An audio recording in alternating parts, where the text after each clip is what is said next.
Johnny Dollar. New York Police Department calling. Mr. Dollar, will you accept the charges? Yeah, put them on. Just a moment, please.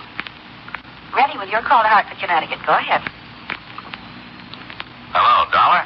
That's right. This is Sergeant Papish, robbery. I have a notation here. You're the one to contact in a case that came up. Allied Adjustment Bureau? Well, I've done a lot of work for him. What's it about, Sergeant? Well, we've recovered a mink coat you were looking for about 6 months ago. Oh? Yeah, stolen from a party named Jacoby in Rochester. The Jacobys are in Europe right now, but the furrier has already identified it as the one he sold to them. Jacoby? Rochester? Yeah. Oh, yeah. Yeah, I remember. It was insured for $5,000.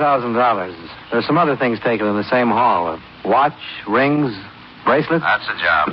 So far, we just have the coat and the girl who was wearing it. What does she say? Nothing.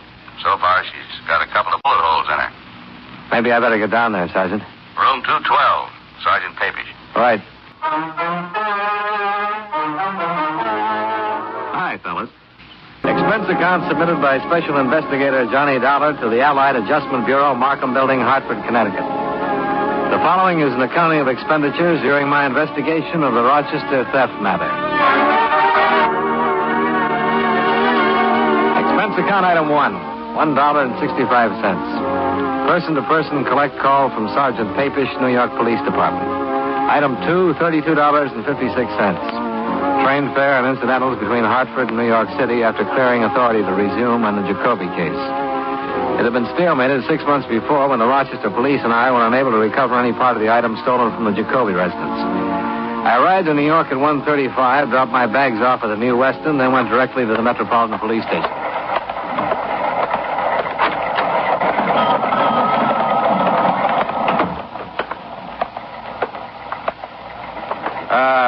Hello, I wonder if you could help me. I'm looking for Sergeant Papish. I'm Papish. Oh, Johnny Dollar, Sergeant. Oh. Thanks for coming down, Dollar. Have a chair. Oh, thanks. Your mink coat's in the crime lab. They're looking it over. Uh-huh. We still haven't found out much about the girl who was wearing it. What's her name? Just Jane Doe for now. We didn't have her print on file here, but we're waiting to hear from Washington now. She's been unconscious ever since we picked her up. Pretty bad shape. Oh, what exactly happened? I came in as a complaint about 3 this morning. A woman over on 57th Street telephoned about a disturbance. Prowl car went over to the address and found this girl lying in the entrance to the apartment house wearing the mink coat. She'd been shot twice. Uh-huh. No one in the apartment house seemed to know her or had ever seen her before. We asked about the neighborhood. No dice. But we did find out how she got there. Oh? The lady across the street said she saw a man drive up sometime after midnight and unload the girl from his car. She was able to give us a fair description of the car and the man. Yeah. Thanks. But nothing definite. No license number or anything like that. Could be any car and any man, from what she said. Got an APB out, of course. Was there a purse or anything? Nothing. The dress she was wearing came from a store downtown. Hundreds just like it. The coat was the only item that might have helped, and it turned up listed in the stolen property file. How about jewelry? Small diamond ring on her little finger. When I looked over the list of things taken in that Jacoby robbery, it doesn't fit any of those. Look at it if you want to. I'll take your word for it. I suppose the insurance company paid off the claim. Yeah, the whole thing. Well, at least we have the coat back for you. Maybe we'll get a line on the other things when this girl regains consciousness. If she does. Pretty bad, is it? Yeah. Nice-looking girl, too. Only about 25 or so. Excuse me. Sure. Robbery, Sergeant Papish. Oh, let me get it down here.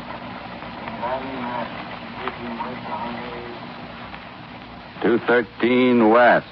Right. Okay, see you there. Bye.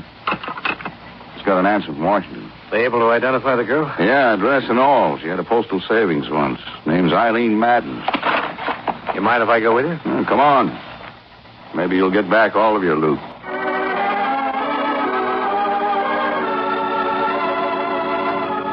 I accompanied Sergeant Papish to the address for Eileen Madden. Turned out to be a fairly nice apartment in a fairly nice neighborhood. By the time we arrived there, a full crew of technicians were at work giving the place a complete check. Sergeant Papish introduced me to a tall, heavy-set man. This is Mr. Dollar from the insurance company, Walt. Sergeant Walter. Hi. How are you, Sergeant? Oh, fine. I'm afraid we haven't done any good for you so far.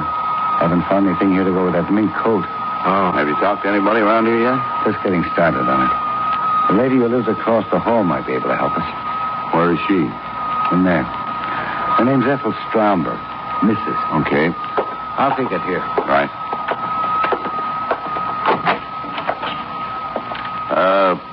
Are you Mrs. Stromberg?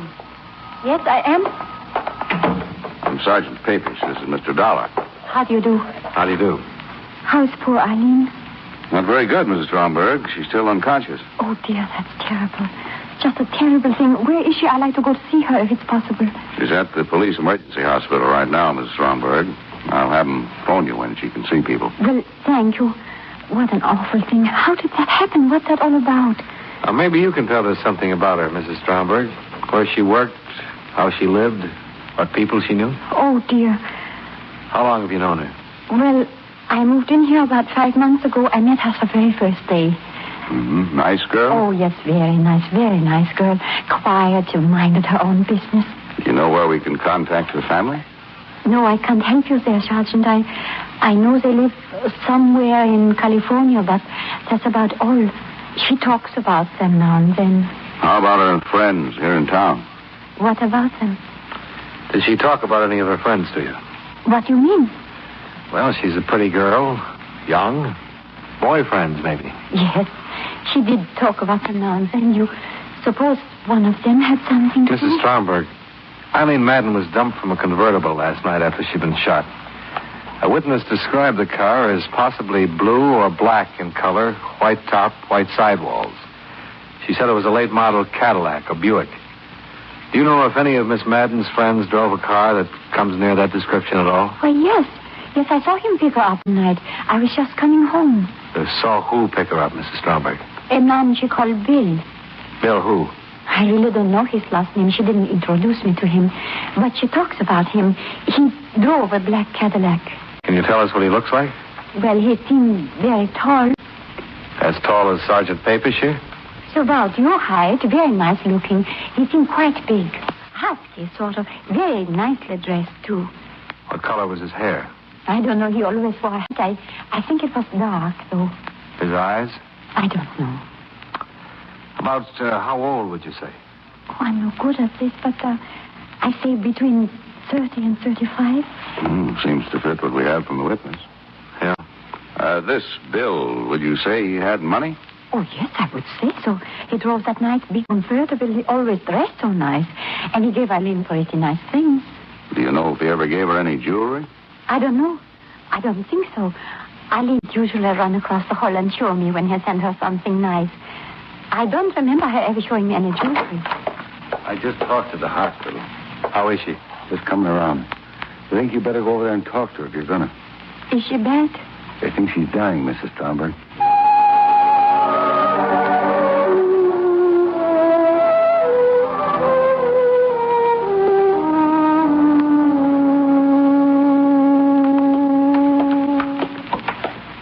Think she'll make it? Hard to say right now. Sometimes they rally. She must have been in their doorway a half hour or better before we got to her. Mm-hmm. She said anything, Doctor? No. You might have to wait a little while for her to come around. I see. I'll tell you both. Ask what you have to know quick. 2 minutes is about all I can give you with it. Sure, Doctor. Oh, better put your cigarettes in that. Oh, yeah. Yeah.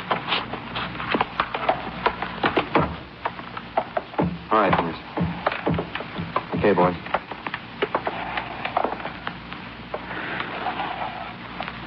She conscious? Yeah, she can hear you. Are you Eileen Madden? Is Eileen Madden your name? Yes. You're seriously hurt, Miss Madden. Can you tell us how it happened? Miss Madden? No. Bill shot you? Yes. What's Bill's name? Where can we find him?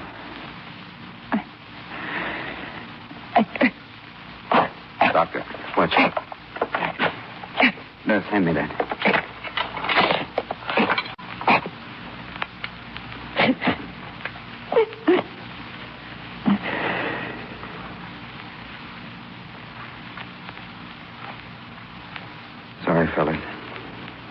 nothing I could do.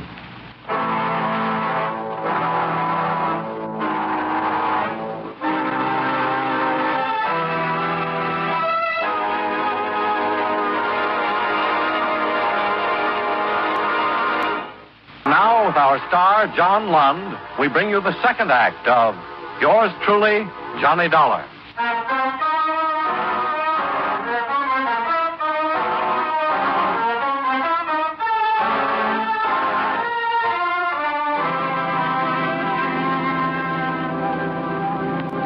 Eileen Madden died at 3:35 in the afternoon without giving us the full name of the man who shot her the night before. I stayed with Sergeant Papish and Sergeant Walters as they continued their investigation of her death and the appearance of the mink coat covered in policy number 27M55567, issued to Roland J. Jacoby, Rochester, New York. The apartment where she had lived yielded some information. Here it is. Letters from Robert J. Madden in Riverside, California. Looks like her father. Okay, we'd better notify him. This might be the best lead. What's that? This picture. Found in one of her closets. Let's see. Darling. Oh, thanks. Love, Bill. You loved her, all right. Yeah. Anybody identified this yet? And Mrs. Stromberg's supposed to be here right now. What time are you? Oh, 1:30. She said she'd be here at 6. Anything on the bullets? They didn't check with anything in our lab. Ballistic says it was an Army 45. The old 1911 model. Pretty good gun for killing. What gun isn't? Oh, I got the wrong room at first. Oh, come in, Mrs. Stromberg. You remember Sergeant Papish and Mr. Dollar? Yes. Do I have to answer more questions?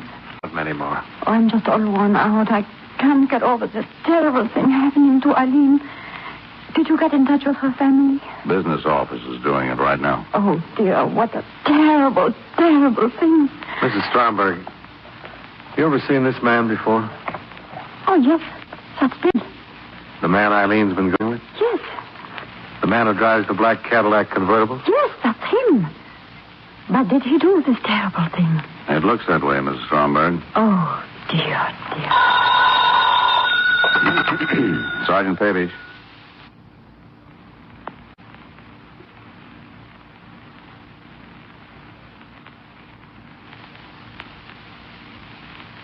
Yeah. Yeah, right. Goodbye. Did Eileen Madden ever mention to you that she had been married? Why, no. She never did. Was she? In the state of New York in 1951. Just found out from vitals. Divorced? Yeah. Her ex-husband's name is Bill. Bill Powers.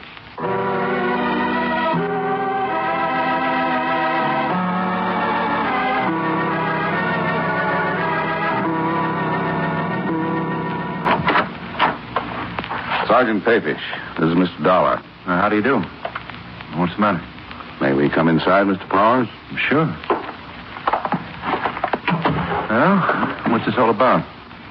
Do you know a woman named Eileen Madden, Mr. Powers? Yeah, sure. We were married once. Why?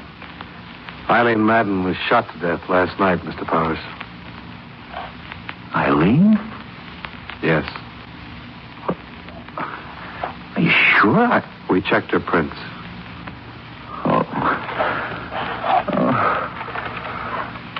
Shot? Yes. What happened? How could a thing like that happen? That's what we're trying to find out, Mr. Powers. I can't believe it. Eileen dead. Have you seen her lately? Well, yeah, I saw her last week. Had a drink together. Are you sure it's Eileen? We'd make sure before we came around with news like this. Mr. Dollar represents an insurance company, Mr. Powers. Miss Madden was wearing a stolen coat when we found her. Stolen coat? Yes, a stolen mink coat. Was she ever in trouble anywhere? I don't care what she was wearing. Eileen never steal anything. She was a fine girl, a wonderful girl. I was a fool to ever let our marriage go on the rot. Can you come with us, Mr. Powers? Where? We need a positive identification. Sure. Sure, Sergeant. I'll be right with you. Want to smoke? Thanks. Well, he isn't the bird in the picture. No. Did you see the car in the driveway? Yeah. 51 Caddy, black convertible.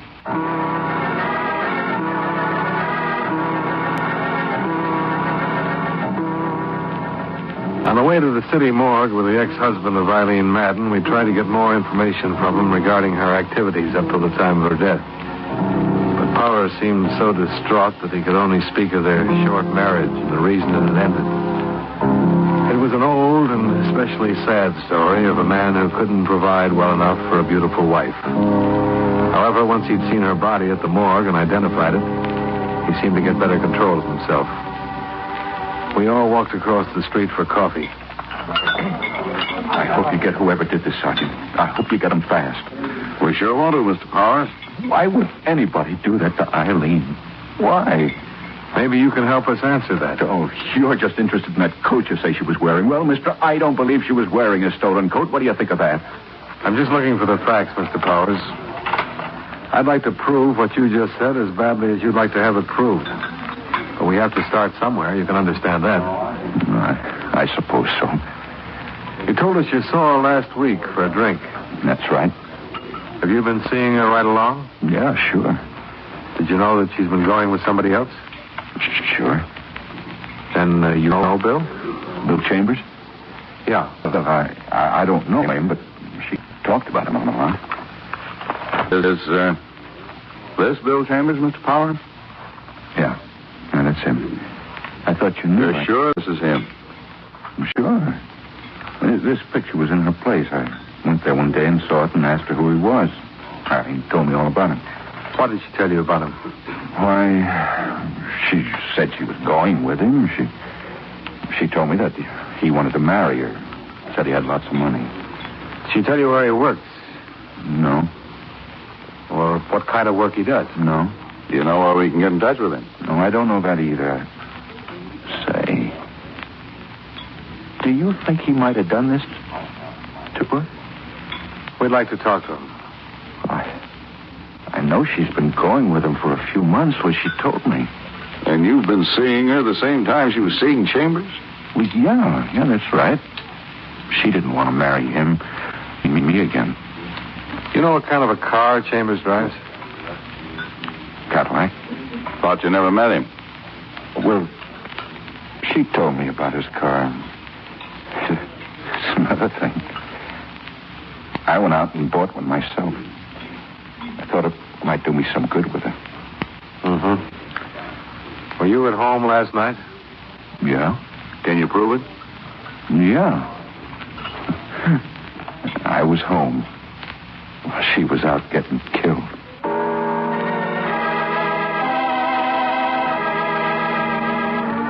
The name William Chambers was checked through the New York police files. They listed 24 persons who more or less fit his general description. It took 2 days to locate and talk with all of them. Neither Mrs. Stromberg nor the witness who had seen the body dumped from the car could identify any of them.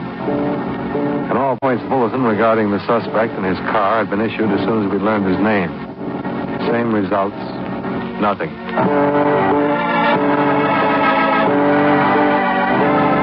On the third day, the pawn shop detail turned up 2 more items that had been taken in the Jacoby robbery. There they are. Huh. Watch and ring. Jacoby stuff? Case numbers on the watch check out. The ring's engraved. Where'd they wind up? Shop on 3rd Street. The proprietor said it was sold yesterday. Man who sold them signed the Bible, James Agenian. How about his description? 5th Chambers down the line. Well, at least he was still in town yesterday. Yeah, but the stuff's been on the hot sheet for a long time. If he's had any experience at all, he knew we were taking a chance trying to unload it. Probably trying to raise cash to get out of town. That's what I was thinking. Gave him an address on Polk Street, a vacant lot. If he keeps on trying to unload it, I'll have all the loot back. If he keeps on trying, we'll keep on trying. Well, they found his car. Where? Used car lot in the Bronx. He sold it at 10 o'clock this morning.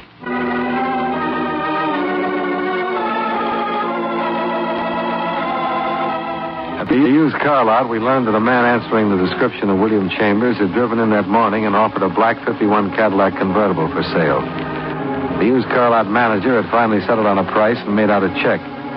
He reported that the man had seemed extremely nervous and anxious to make a quick deal. The car was impounded and examined. A full set of fingerprints on the steering wheel and dashboard gave us a positive identification of William Chambers. William Carlson, alias William Carls, William Charles, Walter Cameron, male, Caucasian, age 33, 178, 6'1". Let's see, 14 arrests, 2 convictions, both car theft. Quite a lad.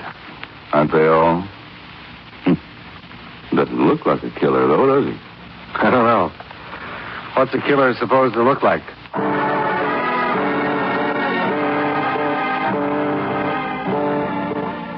The search to locate William Carlson, alias William Chambers, extended to all parts of the city. The associates and relatives listed in his criminal file were contacted and questioned. All of them denied having any knowledge of his whereabouts. In the meantime, 2 more pieces of stolen property connected with the Jacoby theft were recovered by the pawn shop detail. Each of the pawn shop proprietors identified the mug shot of the wanted man. He used different names in each instance. The handwriting was the same. Each address had to be checked out. I went with Sergeant Papish to the one he had given on 78th Street. It was not a vacant lot. Hello? Hello. We're looking for William Courtney. You found him? Huh? Cops? Yeah. Come on in. Hold still. I'm clean. Checked me through the Bible yesterday? Yeah. Your name's Carlson, isn't it? William Carlson? Yep. We've been looking a long time for you. I know. Yesterday, I decided I'd let you find me. I gave my right address. You want to get your hat? Sure. Look, I didn't mean to kill Eileen. I didn't mean to at all. I want you to know that. Let's talk about it downtown. No, we won't. I'm not talking to anybody downtown. I'm talking to you two right now, and that's it. You better listen. Okay. I've been doing pretty good with these house jobs. Real good. Enough to find myself a nice car, get some clothes, get around a little bit. I work all alone. I met her. I liked her. I wanted to marry her. I did. I really did. We went out the other night, and I gave her the mink coat for a present. I thought that'd cinch you. She didn't want to take it. She told me she was going to marry some guy she'd been married to before. I thought I'd have it. That's all? That's all. That's it, mister. I could have run.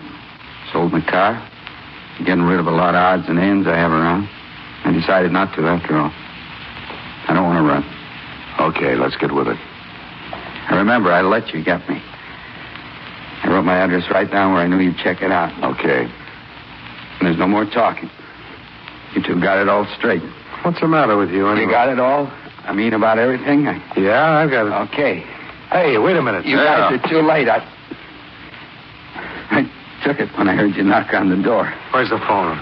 Too late, I tell you. It's in my stomach now. Too late. Not for me, brother. I handle plenty of babies, just like you. Too late. Grab him, Nip. I got it. Go. Look out. Shut up. You're going to stand trial, baby. Sergeant Papish had handled attempted suicides. A lot of them. And in the 5 minutes before the arrival of the emergency ambulance, he managed to force William Carlson to take an antidote that saved his life.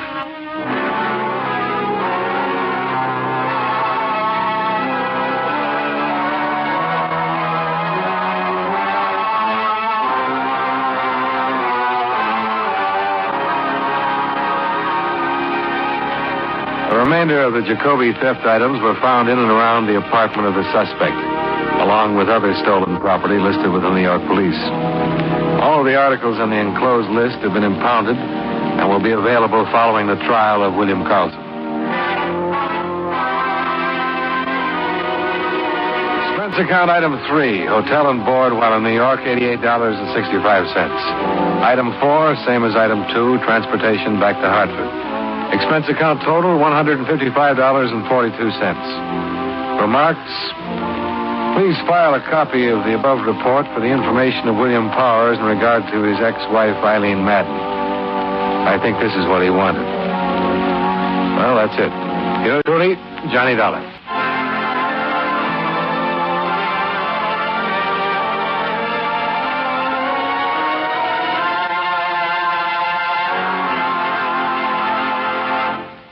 Yours truly, Johnny Dollar, stars John Lund in the title role and was written by E. Jack Newman with music by Eddie Dunstetter. Featured in tonight's cast were Virginia Gregg, John McIntyre, Jim Nusser, Jeanette Nolan, Victor Perrin, and Bill Johnstone.